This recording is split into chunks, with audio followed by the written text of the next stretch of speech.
Hello, my name is Anna Gall, and I'm representing the Valley Organic Growers Association, a membership organization with 93 farm, closer to the mic. Farm, ranch, and orchard business members. I am here today to ask the BLM to remove all 22 parcels from the proposed August oil and gas lease sale. VOGA represents the largest concentration of organic farms in the state of Colorado. VOGA and its members are dedicated to producing the highest quality, healthiest food available, while maintaining the health of the land that we rely on. The proposed oil and gas leases threaten our soil, our water, our air, and our livelihoods. Potential air and water contamination caused by oil and gas exploration are risks our businesses cannot afford to take. And even the perception of the North Fork Valley losing its pristine nature will severely damage our ability to market our food. Our clients seek out clean, healthy food, and they will find other sources if our valley is seen as being potentially contaminated. Oil and gas exploration will be seen as a potential contaminant by these consumers. Similarly, oil and gas exploration threatens the value of our land. Like most farmers and ranchers, our land is our income and our retirement.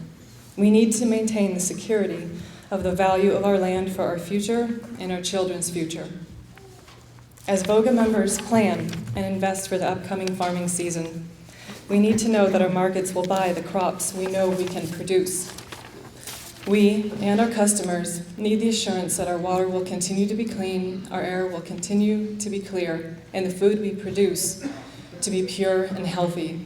We need the assurance that these leases will not be sold, and we and our businesses will not face these risks. Thank you. Marley. My name is Marley Hodson. My family and I own and operate Smith Fork Ranch, a guest ranch outside of Crawford. I'm here today to ask the BLM to remove all 22 parcels from the proposed August oil and gas lease sale. First of all, I recognize the need for energy development on the North American continent and its coastal waters, but places for energy resource development must be chosen carefully. The rush to extract the maximum natural resources from under the ground must not be allowed to sweep away the abundant natural and human resources that are in place and flourishing on the surface of the ground in our viable rural communities. One of the highest priorities for the governor and all the various elected and appointed officials in our state is to preserve what is best about Colorado and nurture those viable communities that are making Colorado so special. The North Fork Valley is certainly one of those special communities worth preserving and nurturing. Like the Napa Valley 50 years ago, the Willamette Valley of Oregon 40 years ago, the Texas Hill Country between Austin and Fredericksburg 25 years ago. The North Fork Valley today is just beginning to blossom. These other places have been nurtured and allowed to grow over the years into treasured parts of our nation and the states they are located in. The North Fork Valley is remarkably similar to what those places were like years ago.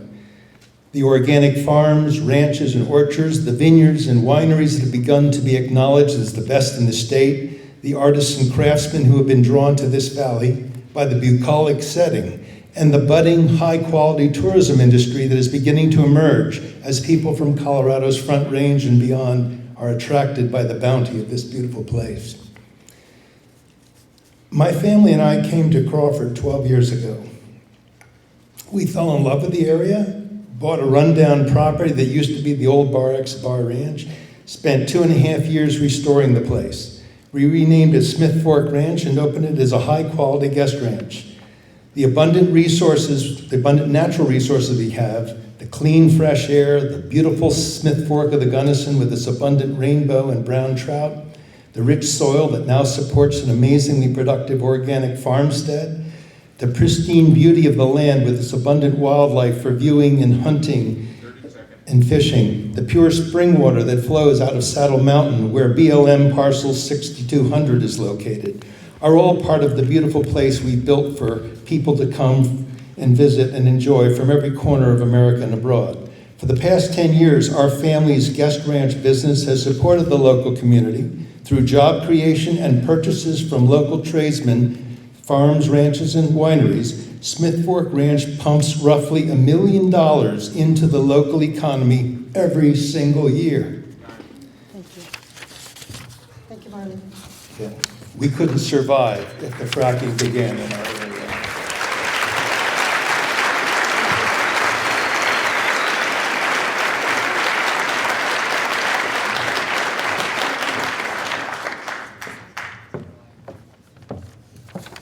Good afternoon, Senator Schwartz and all our fellow citizens. I'm Krista Pretorius and I live on Lamborn Mesa. My family and I are opposed to the lease of 22 parcels for the purpose of gas and oil drilling in the Pony area for the following reasons. First, proposed gas and oil drilling will affect the availability and quality of water. For instance, on a 3-acre lot located on Mine Ridge Road, Peonia, we receive water from the Turner, Lone Cabin, and Minnesota Creek catchment areas. The quality of our irrigation water is in jeopardy when drilling is being done on the proposed parcels 6193, 6194, 6189, and 6190. The amount of water available for irrigation will also be affected. Up to 8 million gallons of water may be used to frack a well, and a well may be fracked up to 18 times, so do the math. The Norfolk area does not have water to spare. New water taps are not being released for this reason. New housing developments in Peonia were halted because of limited drinking water.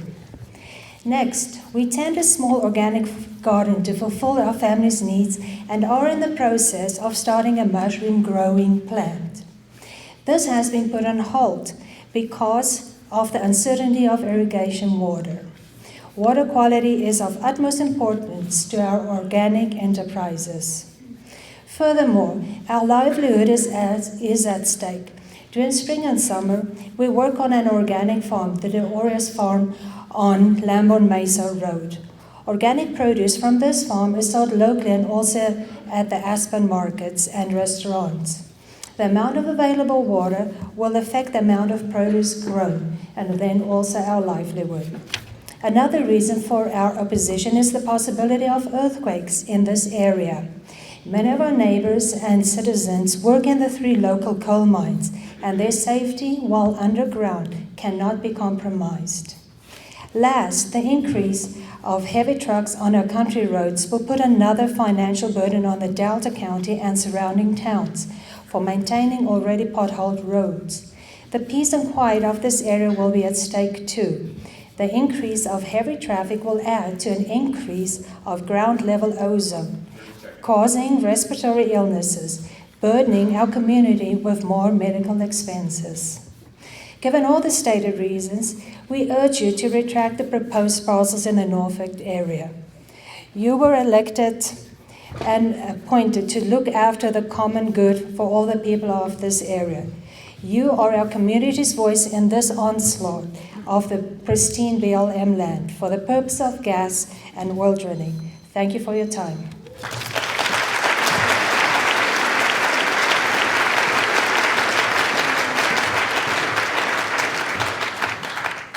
Phyllis Swackhammer.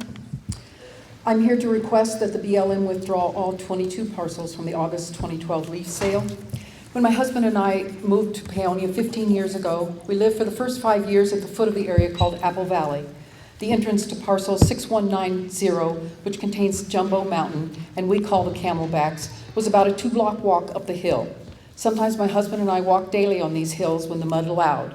We came to appreciate numerous old, beautiful junipers and views of Mount Gunnison, Lamborn, Land's End, and the miniature wildflowers in the spring. All this without having to get in a car and burn gas to recreate and get healthier.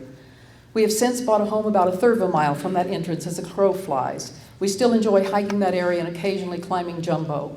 Our irrigation water flows adjacent to the parcel and is straddled by 2 other parcels upstream. That this recreational area bordering our town would be bulldozed with roads, trafficked with gravel trucks, drilling rigs, fracking trucks, chemical and water trucks, perhaps even evaporation pits, that the air would be tainted with volatile organic compounds is beyond my comprehension. And I am still mystified that millions, no, billions of gallons of water can and are being taken out of our watershed to be made toxic and either injected into the earth or hauled away and forever lost so that they will not continue on down the Colorado to other cities and towns. And I do not hear that this is a problem. Who is keeping track of the water here in the arid West? Of course, I do not want our community turned into an industrial gas or oil field, but this is about much more than my backyard. The larger picture is that this is happening in everyone's backyard. At the rate this boom is happening across our country, when someone else's water is polluted, whose water will they drink? Whose water will they use to grow their crops? And air, it does not stop at county or state boundaries. We are all downwind from someone. Local groups and national parks monitoring air quality have seen an increase in ground ozone, which is poisonous to plants, animals, and humans. Ground ozone is produced by the interaction of nitrous oxides, UV light, and a variety of VOCs. VOCs are a product of gas and oil drilling. We do not have a national problem, we have a national crisis. And we need Secretary Salazar, BLM Director Abby, and every BLM employee at the district, regional, and state level, as well as our elected representatives from Colorado, to bring the reality of fossil fuel destruction to our Congress and this administration so that we can, after decades of stalling, have a clean energy policy. And the BLM can get on with managing public lands for the public and not for the fossil fuel industries. Thank you.